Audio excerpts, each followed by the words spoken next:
We'll call the meeting to order. Start with roll call. Dave Walbrenner, Here. Brian Jones, Here. Becky Engel, Here. Jan Wietrich. Here.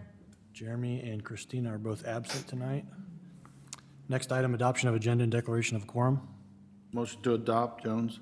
Second, Engel. I have a motion and a second. Is there any further discussion? Those in favor, raise your right hand. Motion carries. Next item, citizens speak. I don't have any green cards. Is there anybody in attendance tonight that would like to address the board? If not, we are moving on to the public hearing. Now is the time and the place for interested individuals to address the board regarding the certified budget. Is there anybody here that would like to talk on that topic? If not, we will close the public hearing and move on to dedication. Thanks, Morgan. Brandon's going to come forward with some of his teammates there, and we have a special dedication tonight, a very deserving individual that most of you will definitely remember, and we're just honored that they took the time to come tonight and present.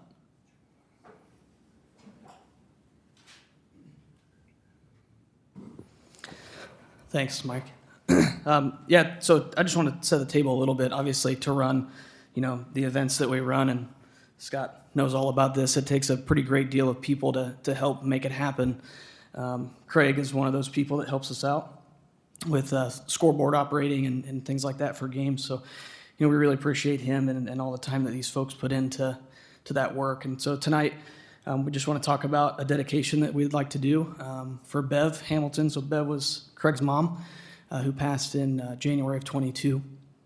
And she took tickets for us for all of our activities for over 35 years, which is a pretty substantial dedication to Ottumwa athletics. So basically what we'd like to do is hang a sign up on our baseball field gate to recognize her and her dedication.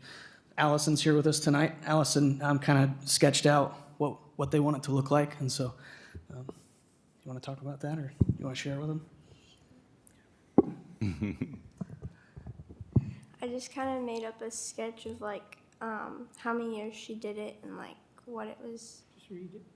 It says this gate is dedicated in memory of Bev Hamilton, 35-year supporter of Ottumwa Bulldogs athletics. Anything else? Got anything? What's that? Do you guys have any questions or anything? I don't have any questions. The first time I was here, I remember Bev, and I remember her love for baseball.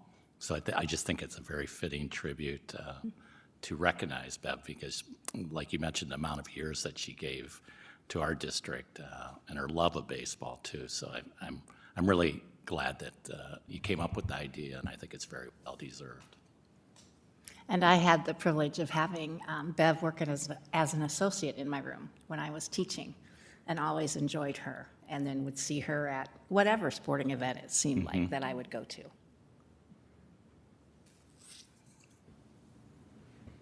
Yes, I would add to that.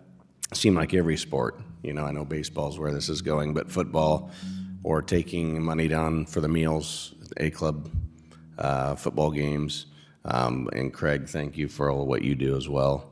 But yeah, it seemed like every sporting event you went to, you were going to see Bev.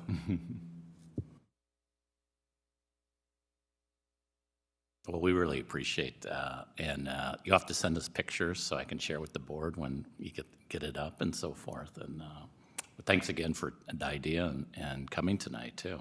You did a great job. Thanks. Yeah. Thank you.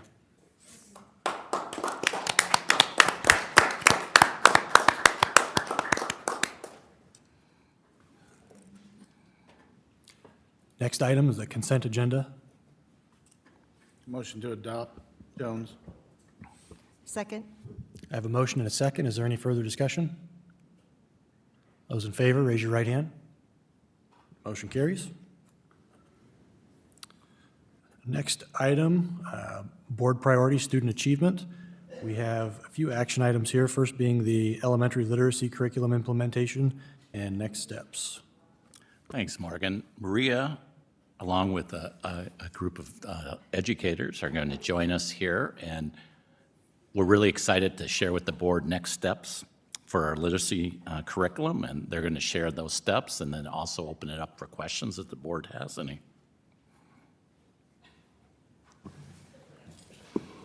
Thank you for having us all tonight. We'll start with introductions. Joe Vandenberg, fifth grade Eisenhower. Megan Minders, kindergarten, Eisenhower. Maria Lance. Kelly Phillips, Sill at Horseman. Bambi Boggs, dyslexia specialist. Janaea Wallace, second grade, James. Nicole Farrington, second grade, James. Thank you. All right, we are here tonight to walk you through the process that we've used to select our next literacy curriculum and what we're doing next with that. So we're going to start out with our journey to a new curriculum. We started out by observing literacy instruction K-12 and looking for trends. And we went into classrooms in every school to look for things that we liked and things that we thought, well, maybe we might want to change in the future. So after that, we opened up the process of starting towards a new curriculum, and there were no restrictions on who could join that and who could participate. So we had about 50 volunteers who joined the team. And then we also, after every meeting, updated all staff on where we were going, and when we would be making decisions and things like that. And then we read a book called The Knowledge Gap by Natalie Wexler to build capacity about what research says about how we build knowledge and how we get kids to meet standards. And so looking at all that, then we looked at Ed Reports. And Ed Reports is a really great resource, and we'll talk a little bit more about that later, but we wanted a curriculum that was all green. So there are different areas that we'll talk about, but you want your curriculum to be all green on Ed Reports. And then we narrowed down from 7 curriculums that we had gone and looked at in different districts. We had leadership teams of leaders and teachers that went into classrooms and saw curriculums in action. And then we narrowed from 7 curriculums down to 4, because 3 of them we realized had some stuff we didn't want or didn't have some stuff that we did want. And thinking about what are our hopes and dreams as teachers and as leaders in a curriculum, like what would be our perfect curriculum, we looked at the 4 we had left and narrowed it down from 4 to 3 to 2, and then 1 in the end. So we're going to talk to you a little bit about that. So as she said, we want the Ed Reports to be all green. So initially, that's how we eliminated a lot of those right away. They weren't meeting green all the way across the board.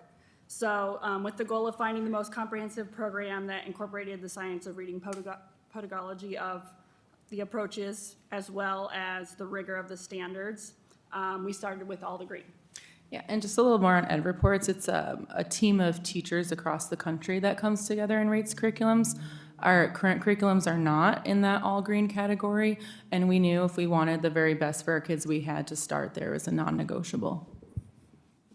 Then next we use this curriculum evaluation guide that gives us the red flags and the green flags. And so if any of those curriculums fell in the red flags, that was from the Reading League on this curriculum, then they were, we had a discussion and then they were eliminated. So that's how the process really went through. At the same time, we were doing the visits for all the other curriculums that were still on the last 4 checklist.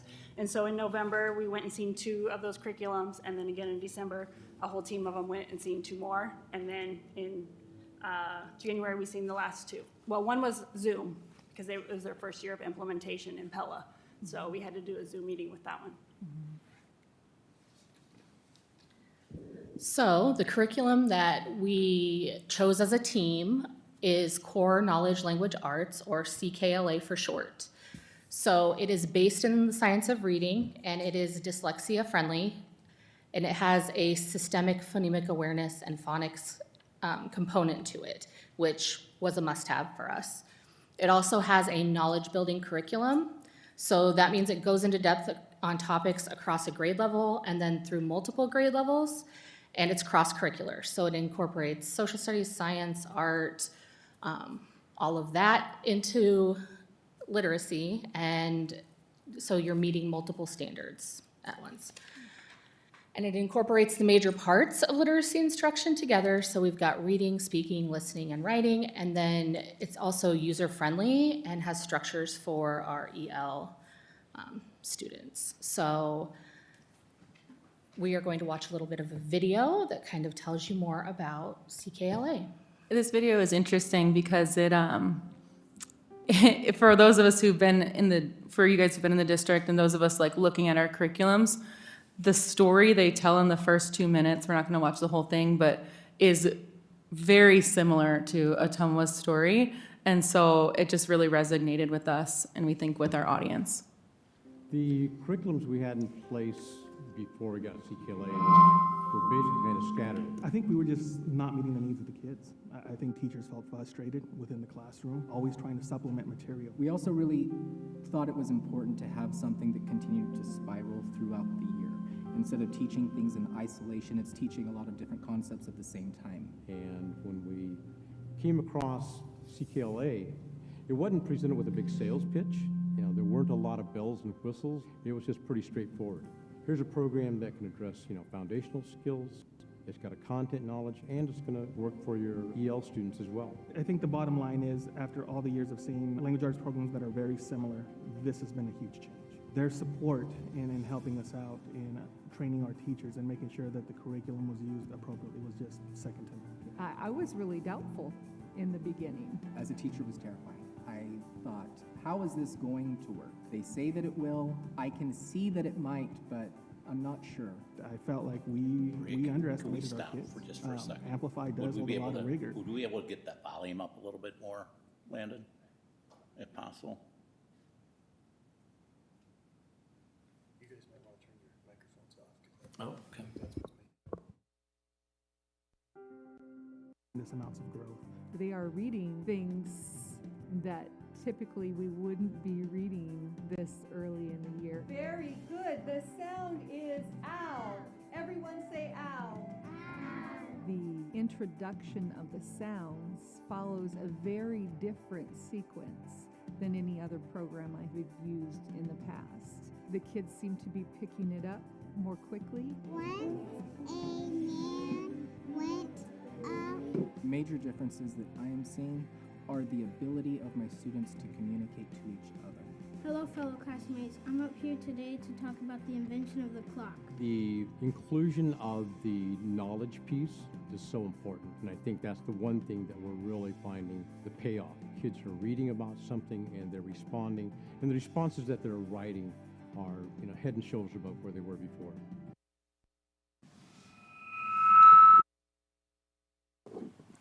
I don't know when it's safe to turn that back on.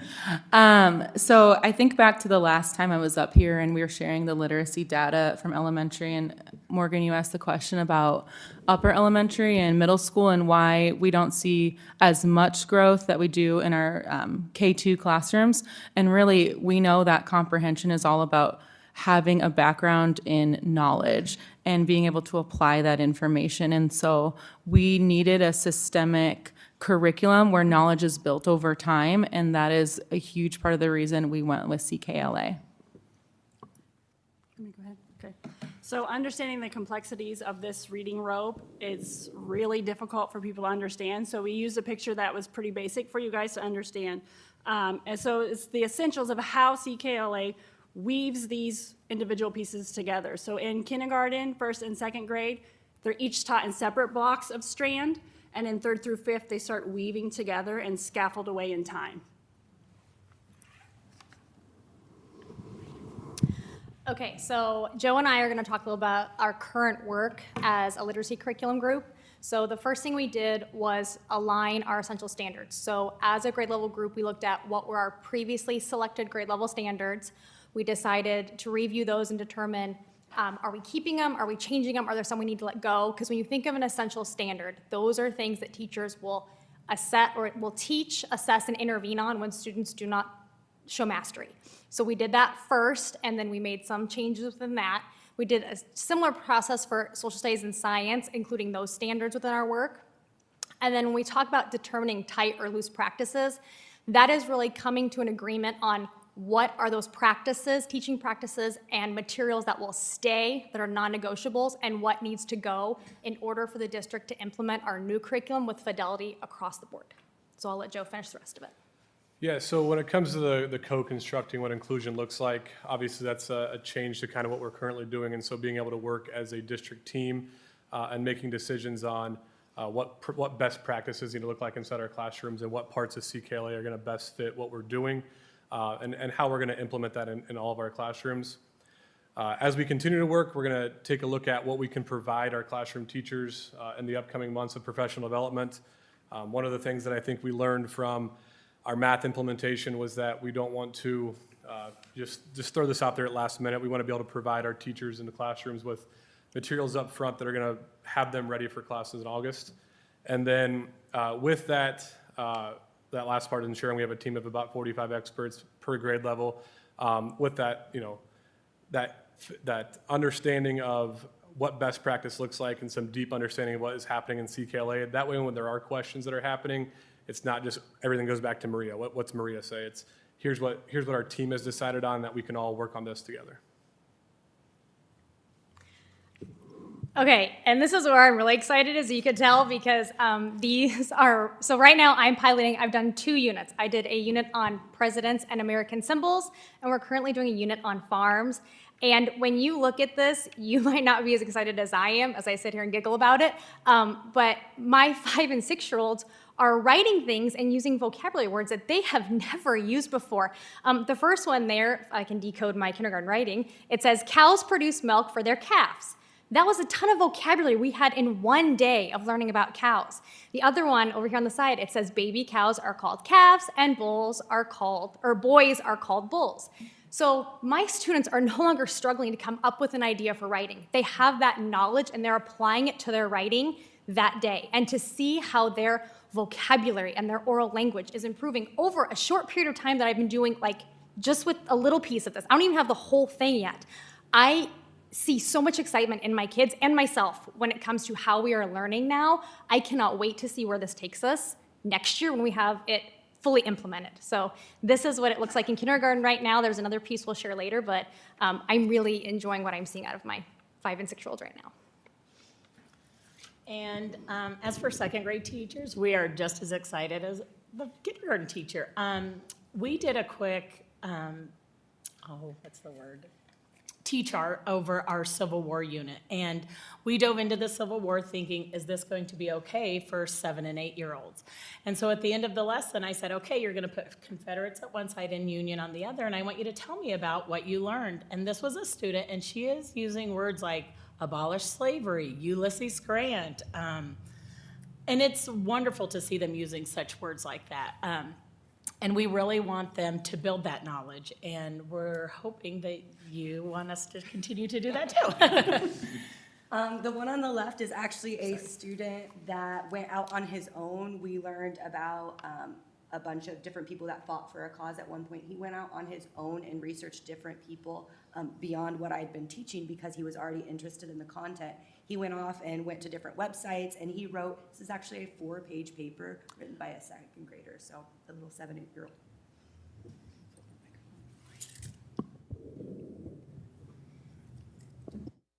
So this video real fast is one of Megan's. So a little background knowledge. So this was during our American Symbols and Presidents unit, and the idea that I was teaching the Revolutionary War and the Civil War and George Washington and Abraham Lincoln, who you would think that these kids have never had that background knowledge. This was one of my kids that went home at dinner that night and was sharing with her parents everything she had learned that day. George Washington lived in Mount Vernon, and he lives in the White House. You mean he did? Yeah. Is he still alive? Mm-mm. What other facts do you know about George Washington? Why have a fact? So it goes on, she talks about how he died of a throat infection and how, because slavery was part of the conversation, that he did have African Americans who had to serve him because that was part of the language and vocabulary that we learned about. And so just to get videos like this from my parents of what's happening at the dinner table is extremely encouraging for what's to come. All right, so I just want to show you some of the numbers and financials around our literacy curriculum.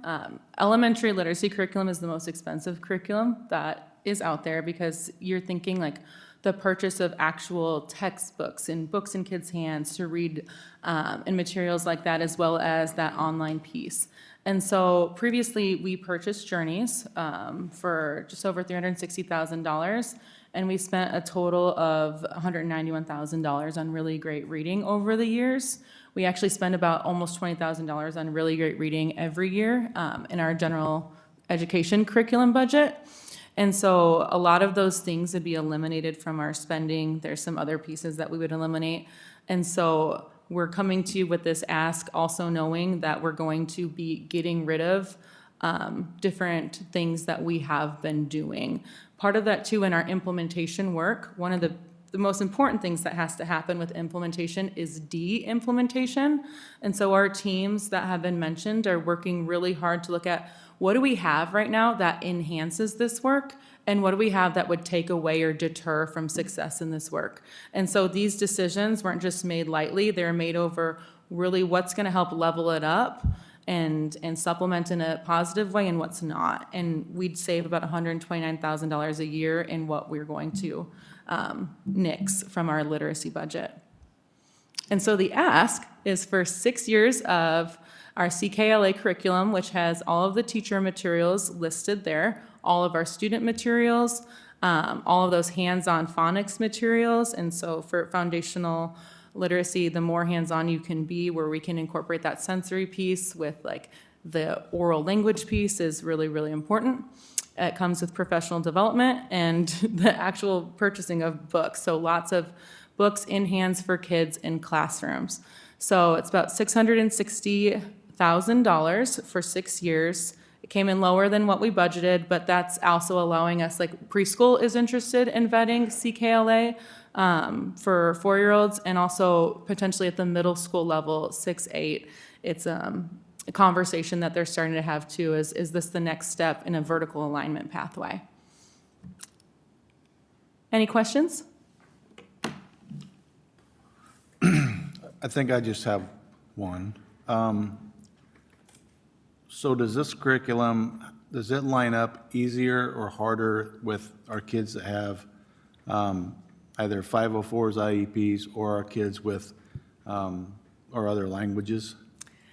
Easier, but I'm going to let Bambi talk about this because she gets really excited. Sorry, this is my nerding out point.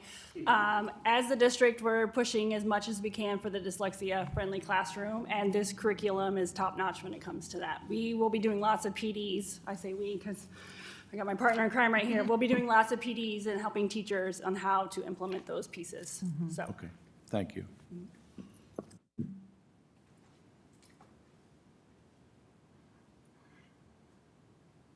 So it's always good to get new.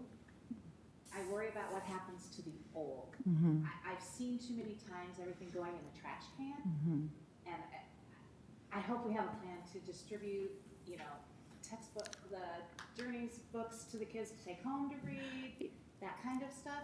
So, instead of yeah, so actually at conferences, a lot of like some of those student materials went home then because it was an easy time. And I mean, I go over to like Liberty and you see books to take. Like we're working to get books and texts in the hands of kids. We don't want to just get rid of things.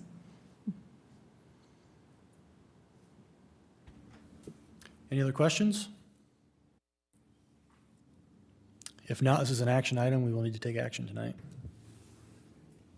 Make a motion to pass the elementary literacy curriculum implementation and next steps. Second? I have a motion and a second. Is there any further discussion? Those in favor, raise your right hand.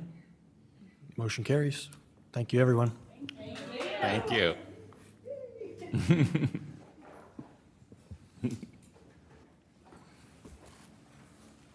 Next item is the OEA Office Personnel Tentative Agreement. Yeah, thanks, Morgan. Dave's going to join us for this, and he's just going to walk you through our 4 agreements that we have had, in addition to the one that the board has approved already, the teacher agreement. We have 5 total bargaining units, so this will be all 5 if you include the teacher one. And just a little overview. We had, with 5 groups, we did it in 6 days, so 6 meetings. And I was really pleased with how collaborative the sessions were. And we were also really excited by the fact that we could financially this year, we could recognize some of the things that our staff are dealing with, such as inflation and so forth, and come up with settlements probably larger than, well, we went back to 2016. And so this has been the largest overall settlements that we've had since 2016. And also, it still put us in really good financial shape as a school district as well. So it's nice when you can do that, and it's nice to have these type of sessions. And I give Dave a lot of credit for leading those sessions and making them so collaborative. So Dave, I'll turn it over to you. All right, thank you, sir. Like Mike said, our negotiations went very smooth this year with all the groups were wanting to work together to see how we could improve our district. And we met with the secretaries and the associates last Wednesday evening. So that went very well. That was a one evening group. And then 2 weeks ago, we met with our custodial and our food service group and our maintenance workers. And also that ended up being we were able to settle that same night there. So we ended up with some very reasonable agreements here. So like, for instance, our secretarial union, we ended up with a 3.97% increase, which that raised the base to $17.75, and that was part of Mike's discussion, is we wanted to make sure that we continue to bring that up, and we're able to bring up all our bases and include a raise too. So secretaries, like I said, we're at a 3.97, and then our associates, we're at a 4.7%, and then our custodial staff was at a 4.01%. And then our food service, which is the one area we really wanted to focus on and try to bring up those folks in that area. Mr. Berg came up with a way that we could get a 4.56% for those folks. So, their base wage is now over $14, which hasn't been for a long time. And I think we're really making strides to make sure that we meet the needs of our staff. And I might point out just that there's 2, I guess, special circumstances that I want the board to be able to know of, is that with your food service, when you're negotiating with food service, that comes out of the food service budget. So we have the ability to go a little bit higher because we are very flush in our food service budget. So that's a nice option. The second is that on the paras, the reason that was a little bit higher was we this year, and we had budgeted in $1 more an hour for our preschool paras, and they wanted to keep that, and we have already budgeted that in, so it's really a 3%, but when you factor in the $1 more an hour, it goes up to the 4.7, yeah. 0.7. So that allowed us to make that a little bit higher settlement too. So I just wanted to make sure that was clear for the board. And yeah, any questions for Dave or myself? I guess I do have a question. Are we able to approve all these in one motion, or do we need an individual motion for each? I think you can, but John? Okay, yeah. Yeah, I think you can, yeah. Okay. And I misspoke. I said OEA. This is not OEA. This is Ottumwa Association of Educational Office Personnel, so just so we're clear. Mm-hmm. I'd make a motion to approve all 4 items, B, C, and D and E as presented. Second, Jones. Sorry, Becky. I have a motion and a second. Is there any further discussion? Those in favor, raise your right hand. Motion carries. Next item, board priority, create a positive learning and working culture. Couple action items here. We have some board policy readings. Yeah, Maria's going to join us. She's been doing a lot of work on these policies, and she's going to go and give you an overview, open it up for questions, and then ask for action. Mm-hmm. So tonight we are presenting our first read of Policy 106, Anti-Bullying, Anti-Harassment, Anti-Discrimination. And what you'll see in the policy and the procedures is some of the recommendations from OCR, but also it's really a showcase of our proactive work. You know that safe, inclusive, collaborative culture for all of our students is the #1 priority in Ottumwa schools. And so this is really about ensuring we have that learning environment for our students. And so we bring it forward for a first read tonight.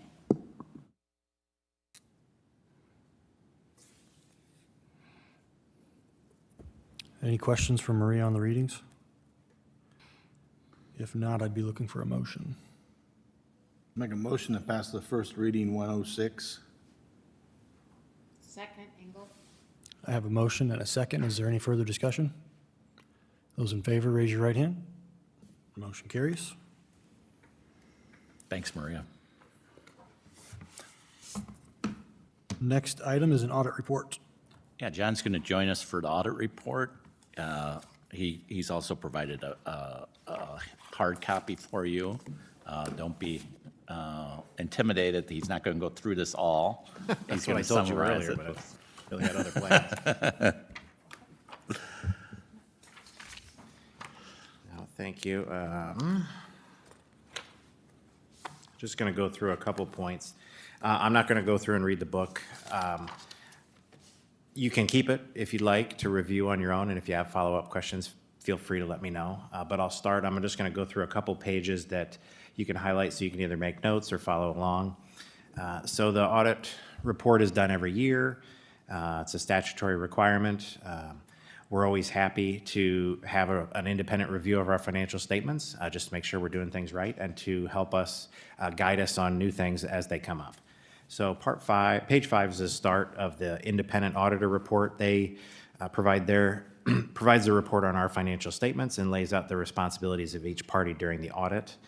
First paragraph indicates that Ottumwa received an unmodified opinion, and that notes that our financial statements present fairly and in all material respects the financial position of the district. So that's what we're aiming for, is an unmodified opinion. We've had many, many years of that, and this is a year that continues that. Page 8 begins a management discussion and analysis. So there's several pages here that I prepare that presents district financial highlights in a bullet point format. I also provide some year-over-year comparisons and summarized explanations of the factors that contribute to those changes. A little further in the report, page 21 begins the presentation of the district financial reports. And as you look at those, you'll see that the headings, you'll note several references to governmental activities and business type activities. Audit reports for public entities like a school attempt to summarize and present our financial results in a manner that's easier to understand by non-governmental bodies, such as financial entities that purchase school bonds, so rating agencies and the banks and financial institutions that buy revenue bonds or GO bonds. Governmental activities refers to our financial operations as a school district. Business type activities refers to areas where we charge for services and the operations are self-sustaining. And those couple examples of those would be the School Nutrition Fund, Construction Trades Home, and Primetime Youth Care. Page 31 and 32 is a statement of revenues, expenses, and fund balance. It reports just what it says, and at the end shows the change in fund balance and our ending fund balance. This information helps to highlight the changes occurring in district funds after a year of operations. This year, for example, the general fund saw a decrease of just over $3.5 million to a total fund balance of $12.5 million. This follows a year in which that fund balance increased by just over $3.5 million.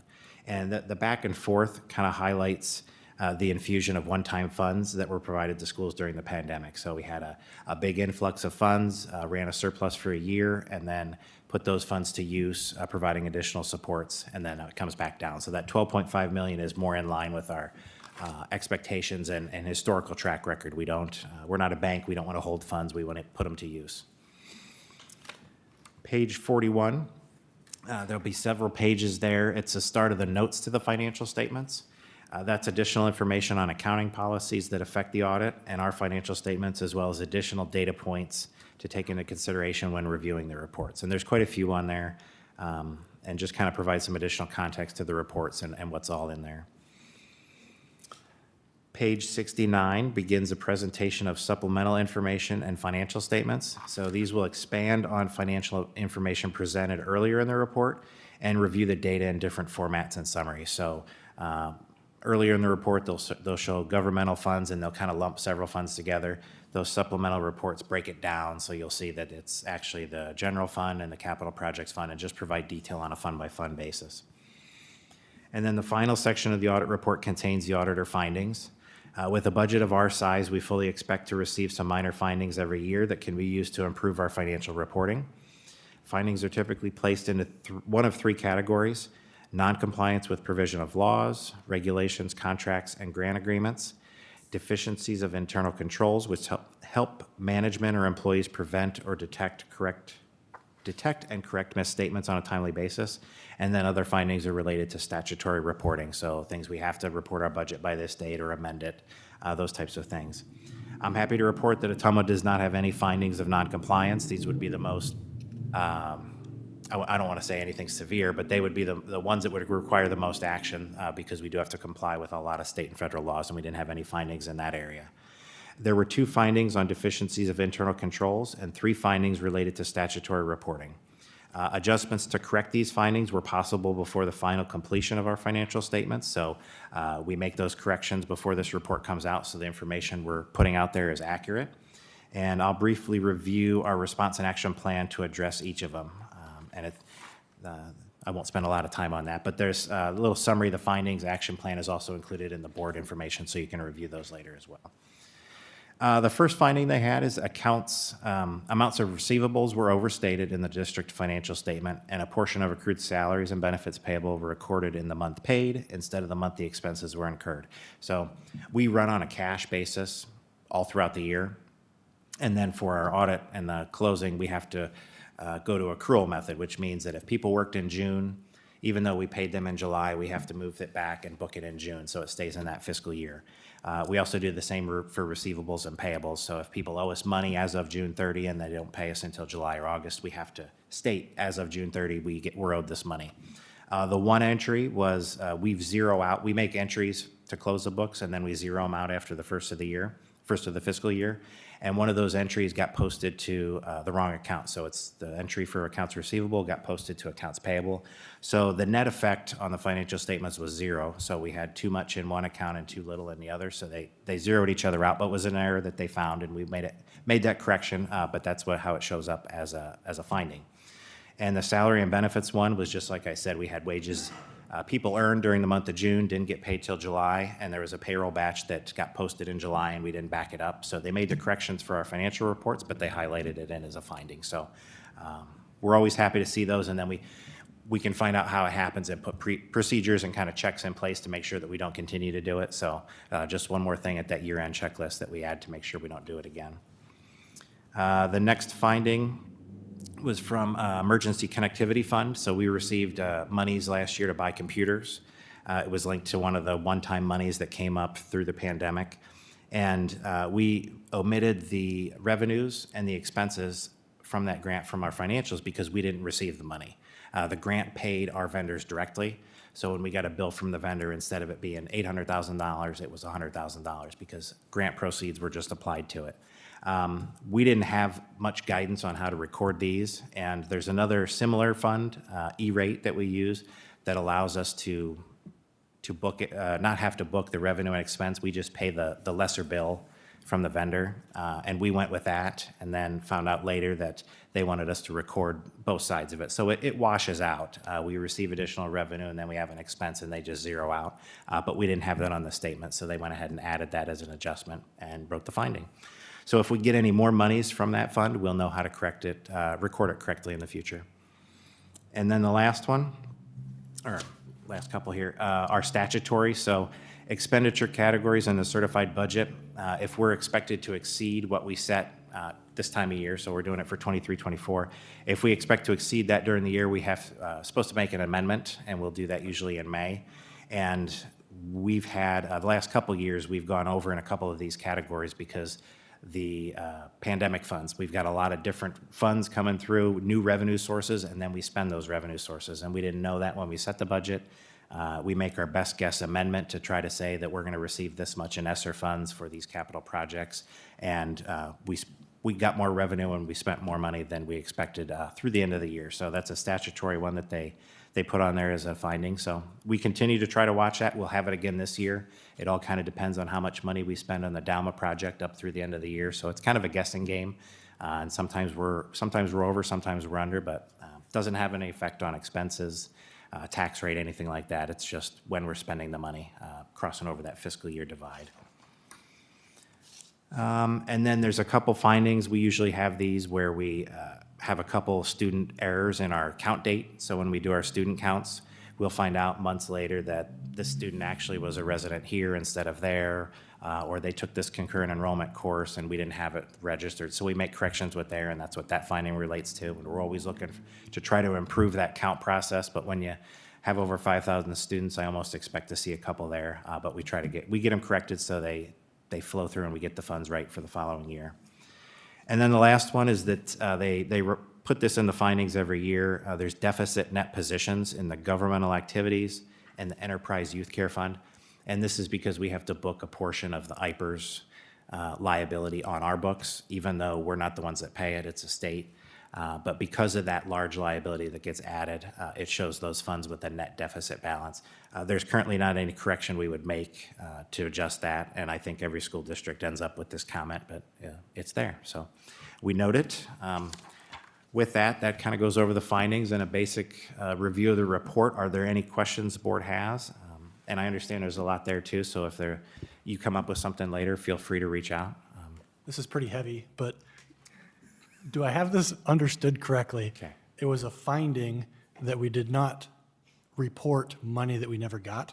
That's correct.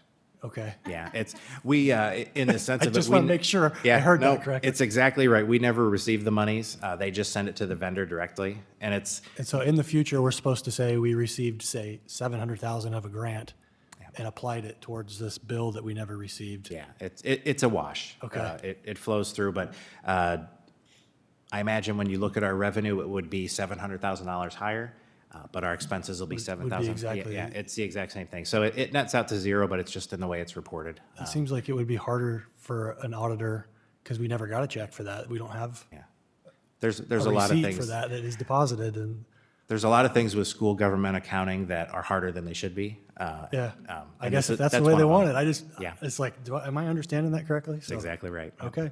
Yeah. That was my only question. Okay. Anybody else? Just appreciate all your hard work and doing. Yeah, and the last piece I'll throw out is the auditors are always good to work with. It was a difficult year for them too, because we've had so many different funding streams come in over the last couple of years. So I appreciate the work that they do. They spend time on our office. They make a big mess. They ask lots of questions. But the goal of it is to make sure that our information's accurate. Also, the business office staff, and it flows over a little bit to other areas, but especially Kelly, Nikki, and Ashley in the business office staff, they get to deal with the auditors and spend a lot of time tracking stuff down for them. So I thank you to them too. It's a big effort, and the result of it is this 100+ page report, but it goes out and it helps. We get good bond ratings for when we do revenue bonds, and we'll have several of those coming up with some of the capital projects. So it's important that it's accurate and gives us a good opinion. So even though it's a pain and it's not my favorite thing to deal with, it's necessary, and I appreciate the information. So, Thank you, John. you're welcome. And I would be looking for an action item to approve it. I'd make a motion to approve the audit report. Second, Engel. I have a motion and a second. Is there any further discussion? Those in favor, raise your right hand. Motion carries. Thank you. Thanks again. Next item, board priority, financial stewardship. We have a few action items here. Certified budget, which we just did, and we've got the construction trade home sale. And we actually have the certified budget. That would be yep. Oh, those are two separate things? And I promise I won't speak as much about this one. Here we go. We did go through this presentation at the last board meeting, so we're ready to certify our 23-24 budget. Just to go over what we're certifying is a total budget of approximately $95 million. across all our funds. For the general fund, we're certifying a tax rate of 14.2406, and that is up from about 14.11 this year. It's less than 1%, and that'll provide the resources necessary to fund operations for next year. So it has been published, the public hearing was published, and the budget also was published in the Courier. And sometime before May 1st, we'll take this to the auditor and certify, and happy to answer any questions.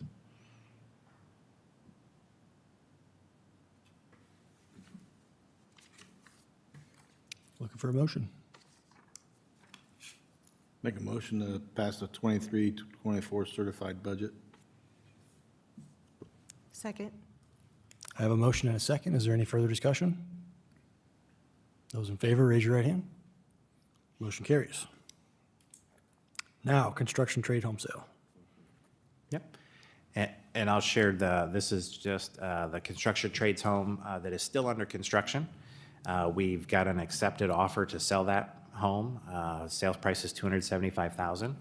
We would be looking to close sometime in June, and I think the potential buyers are working with the builders and the students, and they're helping make some of the design choices, which kind of helps make sure that the house is right in line with theirs, but still in our budget. So we're real happy to have this one done early, and I think that's going to definitely be the plan moving forward, is that we try to market the home while it's being constructed, so we get a good turnaround. But home is on schedule and everything's looking good, so we would just looking for the board to approve the sale of that, and then we'll be back with the final closing information later in June. I move we accept the for sale house on Bennick Lane. Second. I have a motion and a second. Is there any further discussion? Tongue-tied today. Those in favor, raise your right hand. Motion carries. Thank you, John. Next item is communication and website software. Yeah, Stephanie's going to join us for this. Stephanie's put in a lot of work coming up and reviewing as far as our communication that our teachers use, our staff uses, our administrators use with parents. And she's got an exciting proposal here that I think will dramatically improve our communication. So I'll turn it over to Stephanie, and then we'll be asking for action from the board on this. So we found with our current two-way communication platform that we use with teachers and building administrators and district office staff that it has been restrictive in certain user capacities, and also it's not the most equitable choice for our families. So I've been reviewing different communication platforms during the year and working with the tech team to see, like, with integration, how it would work with our school system and everything like that. And we have found that Parent Square is an equitable choice. It translates to Chuckese, Burmese, and Marshallese languages for our families. And there is no character or photo limit for the post, so teachers can send as many photos of a classroom activity or field trip as they want. And more importantly, if building principals want to send and write a letter to their parents, it can write the whole letter in Parent Square and translate the whole letter in those rare languages for our families to use and read and be able to understand what our administrators are trying to communicate with them about. So we're really excited. And I'll just speak to the financial pieces. The two platforms we're replacing are Remind, that is the communication piece, and then InterSync, which is website hosting or management software. So we had contracts with those two vendors, and the approximate cost of those on an annual basis was about $28,000. The product from Parent Square is about $32,000. The one caveat I throw in there is that we hadn't got our renewals yet for next year, and it was likely that both of those products that we currently have were going to experience a price increase. They just typically do on renewal. But even without knowing that, it's approximately $4,000 a year difference. And everything that Stephanie's reviewed and shared information and got surveys back from the staff, they feel it's a better product. She's also shared some examples of the websites with administration, and we get to see those templates. They look a lot nicer, a lot easier for families and community members to read, and easier for us to update with information to make it real clear. So it's about a $4,000 difference. There is some one-time cost this year switching from one platform to the other. That'll be a one-time cost of about $10,000, and then it'll revert back to just to that annual subscription for the two. So cost-wise, it's about a $4,000 difference, but it's a difference between driving the Ford and driving the Cadillac, I suppose. Yeah, and just like with an updated website, I just feel like it'll bring in not only prospective families to see the best of the best for Ottumwa schools, but a lot of incoming teachers who are looking for jobs typically check out a school district's website and their social media. And if we're showing ourselves as the best in those areas, they're going to want to join our team. So with this comes a whole new website? Website, yeah. Okay. Yeah, and my question was going to be, are we getting rid of the old ones? Because it seems like whenever I have kids in the district now, and so whenever there's an announcement, I get an email, and then I get a text, and then it seems like I get a phone call, and then about 30 seconds later, a messenger pigeon comes in, and it's like, I'll get a text, I'm like, oh, here comes the waterfall of all the messages and emails. That's with Parent Square, that's completely integrated on the Parent's Choice, and it's also a branded Ottumwa app on the phone through Parent Square. So if you, as a parent, just want to get notifications as like a push notification on your phone, that's the only way that you would receive it, but that's your choice. Yeah. So I know nobody has an excuse to say they didn't get the information nowadays. Exactly. It comes every direction at you. Well, I think one of our frustrations with, well, I know it was with Remind, is it had the limit on characters. So a lot of times we had to send it out and Remind, but we also had to send it in email because we had more and so this will just, consolidate. And I think, what Stephanie and I talked about, and she did a great job with this, is that oftentimes staff are very passionate about the communication sources they use, whether it's Class Dojo or, Remind or whatever, and did a great job vetting it with our staff. They're really excited about the capabilities. Like Stephanie was talking about, the one that's really neat too is not only does it translate to all the languages we need for our staff, but when they respond back, the parent responds back, it translates it from their language back to English. And so they can communicate back to us as well, and that's really exciting too. So we're, like John said, I think this is a huge upgrade. I think our staff are excited about it, and we just appreciate the work, Stephanie, that you put in to find this. So thank you. Any other questions? If not, we would need to take action on that. Motion to pass the communication and website software. Jones. Second. I have a motion and a second. Is there any further discussion? If not, those in favor, raise your right hand. Motion carries. Thank you. And our last item is Terracon. Dave's going to join us for this and talk a little bit about it and answer any questions the board might have. Let's talk about material testing. Terracon is the company that we'll use for Dalma's project to test all the materials from soil to gravel, compaction to cement. So this was inside of our bid document for it with it, but you can see the Terracon cost was at $128, and I talked to our architect, Jeff Sandberg, and he really considers this proposal is on a time as needed, so it's really the top end of it. We could pay the $128 according to Jeff, but talking with our general contractor, with that, we'll watch if we're doing excessively over testing materials with that. That makes sense? No. No. With that, all right, let me back up. Terracon's our testing contractor. They will test all the concrete, the soil compaction, and materials for our project. When I asked Jeff about our bid document, because in our bid document we have $75,000 towards it. As you can see, the Terracon came in at $128,000. I asked him why there was a difference between the 75 and the 128, and he said that this Terracon is considered the top end, or you're going to get the Cadillac of the testing. of it, but as needed. We potentially would not need that whole $128,000 worth of testing on the materials. So my question, that's our responsibility to pay for the testing, or is that part of the contractor's end? That was another question I haven't got an answer on, but talking with the contractor, and we really wouldn't want our contractor to be in charge of testing the material that they're putting into the facility. Conflict of interest? Right. So basically, that's our way of testing their work before they Right. build on top of soil and then build structure on top of concrete? Correct. Okay. I think it's fair to say, Dave, yeah, the conflict of interest, you always want that usually to be done by a separate, and then the hope is that this will come out in even less than $75,000, I think is what they're thinking, but we don't know what that total's going to be. Okay. You know, that will be at the top end, but we think You're there's- just essentially asking for like budget authority to spend that on testing? Okay. Correct. Yeah, that. So Bi-State's estimate, Dave, was for Bi-State to do the testing, is that correct? Or did they have somebody else doing it?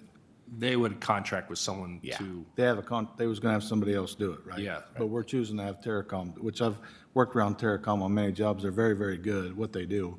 But we're just choosing to have Terracom do it, is that correct? they'll work for us instead of working for the general contractor. Right. Okay. But they'll return 75,000, so if it's Yeah. 128, they're gonna give back the 75 and we That's a pay the great difference. question. They would, yes. Okay. Yeah. Yeah, I'm glad you, that was what I Yeah, was that going to is a ask. good question, yeah. So yeah, that makes sense now. Yeah, so we could be 53,000 over budget, Right. essentially. So we got to keep it at 75,000 somehow. And this has to be, basically, if I'm assuming right, this has to be done before anything else can go forward. So Correct. They have to, yeah. Yep. Any other questions? If not, I'm looking for a motion. Make a motion to pass the Terracom bid. Second, Engel? I have a motion and a second. Is there any further discussions? Those in favor, raise your right hand. Motion carries. Thank you, Dave. Next item, superintendent report. Yeah, I don't have actually a lot, Morgan, tonight. I guess my main thing and only thing is just I want to wish Becky, as I shared with the board, going to be the city clerk for Sigourney, and we wish you all the best, Becky, and we really appreciate everything you've done for our school district, and I know it's a job that you'll do great at, and Sigourney's very lucky to have you, so, yeah. I think that's all I have. Thanks, Mike. Next item, board member topics. Nothing tonight? If not, next item's adjournment. Motion to adjourn. Second, Engel? I have a motion and a second. Those in favor, raise your right hand. Meeting's adjourned.